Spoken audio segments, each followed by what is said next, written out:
صحیح بخاری کی، صحیح مسلم کی، سنن ابو داود کی، سنن نسائی اور سنن ابن ماجہ کی روایت ہے۔ حضرت سیدنا ابو ہریرہ رضی اللہ تعالی عنہ اس کے راوی ہیں۔ اس حدیث میں 3 بڑی اہم باتیں ہیں۔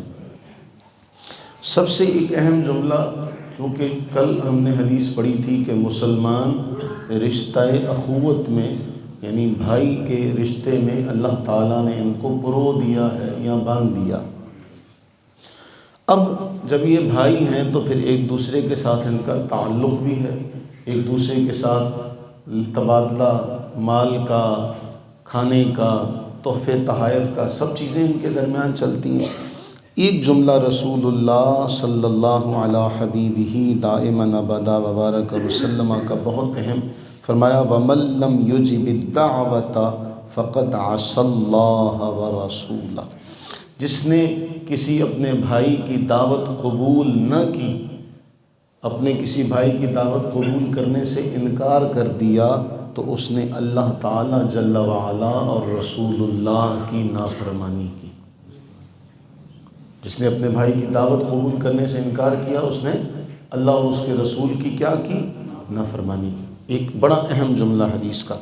پھر ابتدا میں 2 جملے، فرمایا بئس الطعام الولیمہ، سب سے بدترین کھانا، سب سے بدترین کھانا اس ولیمے کا کھانا ہے جس میں مسکین کو، غریب کو منع کیا جائے جو آنا چاہتا ہے، اور حاجت مند کو تو منع کر دیا جائے، غنی اور مالدار کو جو آنا نہیں چاہتا اس کو اس میں دعوت دی جائے۔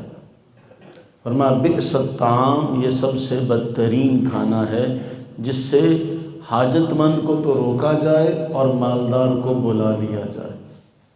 تو اصل میں کیا ہونا چاہیے کہ جو کھانا ہے وہ تو اللہ تعالیٰ کا شکرانے کے طور پہ ولیمہ کیا جا رہا ہے، تو اس میں فقراء مساکین کو دعوت دی جائے، اغنیاء کو تو ضرورت ہی نہیں ہے۔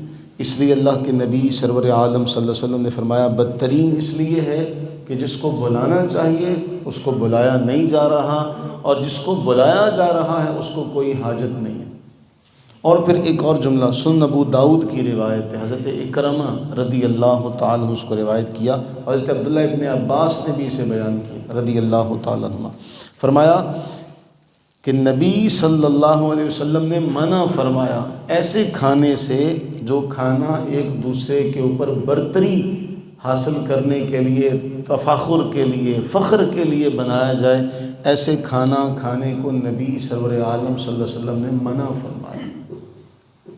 یعنی اگر کوئی اس لیے کھانا بنا رہا ہے کہ لوگوں پر میرا روب دبدبہ بڑھ جائے یا میں لوگوں سے اعلیٰ نظر آؤں، تو یہ جو کام ہے یہ حکمرانوں کے ہوا کرتے ہیں۔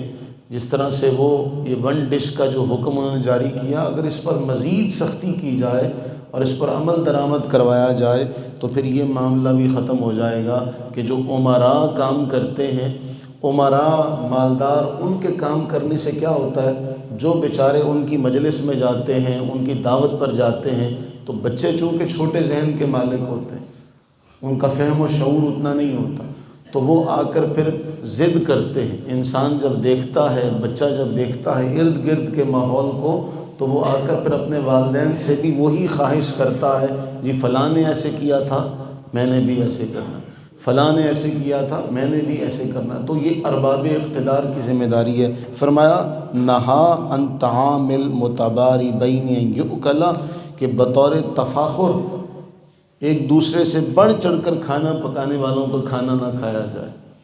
کتنی اہم تعلیمات ہیں نبی صلی اللہ علیہ وسلم کی، جو آج سے 1400 سال پہلے آپ نے دے دی، اور آج کے زمانے میں یوں لگتا ہے جیسے آپ نے آج کا حال دیکھا ہے اور آج کا حال دیکھ کر آپ نے یہ حکم دیا۔ یہ ہے نبی سرور عالم صلی اللہ علیہ وسلم کو عطا کیے جانے والے علم کی مثال، کہ آپ نے جو باتیں ارشاد فرمائی وہ ہر زمانے اور مکان کے لوگوں کے لیے۔ اللہ تعالیٰ سے دعا فرمائیں کہ اللہ تعالیٰ ہمیں اس پر عمل کی توفیق عطا فرمائے، آمین۔